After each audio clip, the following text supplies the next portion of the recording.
10 জুলাই 2016 সর্বপ্রথম ওরিয়েন্টেশন ক্লাসে আমাদের চিৎকার হই হুল্লোড় থামিয়ে দেওয়ার তাগিদে রাগী রাগী চোখে অথবা খুব মিষ্টি করে বকে দেওয়া মানবীগুলোর সাথে আমাদের প্রথম দেখা।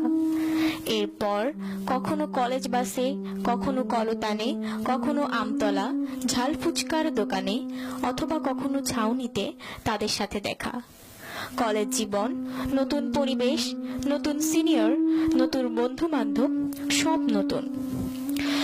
প্রত্যেকের জীবনে কিছু সৌভাগ্য থাকে, কিছু পাওয়া না পাওয়া থাকে, যার কাছে দ্বিধাহীন ফিরে গিয়ে নিজেকে খণ্ড খণ্ড করে খুলে রাখা যায়। আমাদের সিনিয়র আপুরা হয়তো সেই সৌভাগ্য হয়ে আমাদের জীবনে এসেছিলেন, যাদের জন্য কিনা কলেজ জীবন একটু একটু করে অর্থবহ হয়ে উঠেছিল। নবীন বরণের কথা, এক এক আপুর এক এক ধরনের প্রতিভা প্রকাশিত হচ্ছিল, আর আমরা মুগ্ধ চোখে চেয়ে দেখছিলাম। একটু একটু করে ভালো লাগা, কাছে আসার চেষ্টা, ভালোবাসা, অতঃপর একটি পরিবার।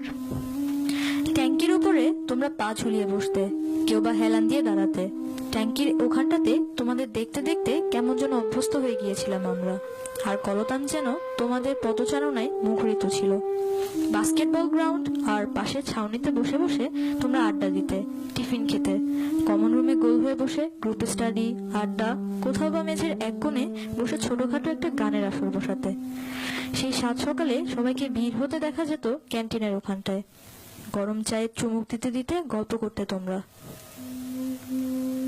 চোখে চোখ পড়লে আপু আপু বলে কাছে আসার শেখার চেষ্টা আমাদের।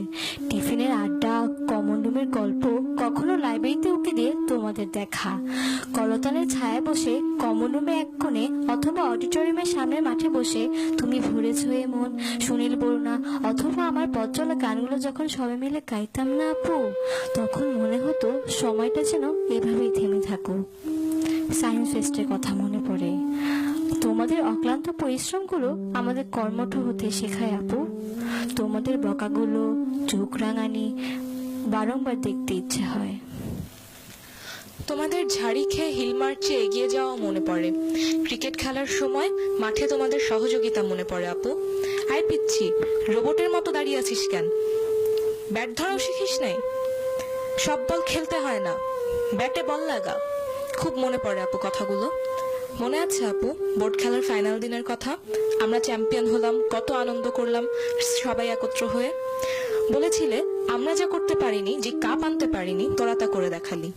হ্যাঁ আপু, তোমাদের একটুখানি ভালোবাসা পাওয়ার জন্য, তোমাদের মান রাখার জন্য আমরা লড়তে পারি, জিততে পারি। আর হ্যান্ডবল খেলার কথা মনে আছে তোমাদের?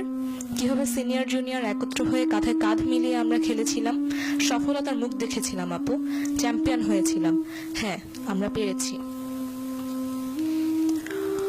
যেদিন তোমাদের জন্য খুব কেঁদেছিলাম, সেদিন বলেছিলে বোকা মেয়ে, সিনিয়র হয়ে যাচ্ছিস তো, কত মজা তোদের এখন। বিশ্বাস করো আপু, ছোট হয়ে থাকা যে কতটা আনন্দের, তা তোমাদের সাথে না থাকলে বুঝতাম না। আমরা বড় হতে চাই না। তোমাদের আদরের পিচ্চি ডাক্তার শুনতে খুব ভালো লাগে। তোমরা জানো না তোমাদের ছাড়া কলেজটা কত ফাঁকা হয়ে যাবে।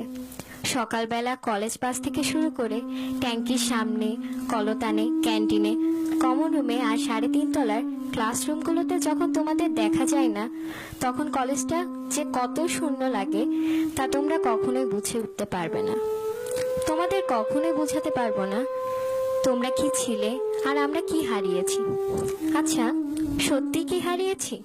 না, দূরত্বটাই শুধু বেড়েছে, তাও বাহ্যিক দূরত্ব, ভালোবাসার দূরত্ব নয়। যেতে দিতে মনে নাহি চায়, তবু চলে যেতে হয়। মনে রেখো আপু, এ যাবার মধ্যে রয়েছে প্রাপ্তির প্রত্যাশা আর আমাদের গভীর সম্পর্কের অনুসন্ধান। আমাদের এই বন্ধন যেন আজীবনের। এই পরিবারের গল্প কখনো শেষ হবার নয়। ভালো থেকো তোমরা। মনে রেখো এই ক্যাম্পাস, এই স্মৃতি বিজড়িত কলেজের প্রতিটি আঙিনা, আর তোমাদের ডাকা সেই পিচ্ছি বোনগুলোকে। তোমাদের নিয়ে গর্ব করতে চাই আপু। সফলতার চাবিকাঠি দিয়ে নিজের ভাগ্য খুলে নাও। অনেক ভালোবাসা এবং দোয়া রইল।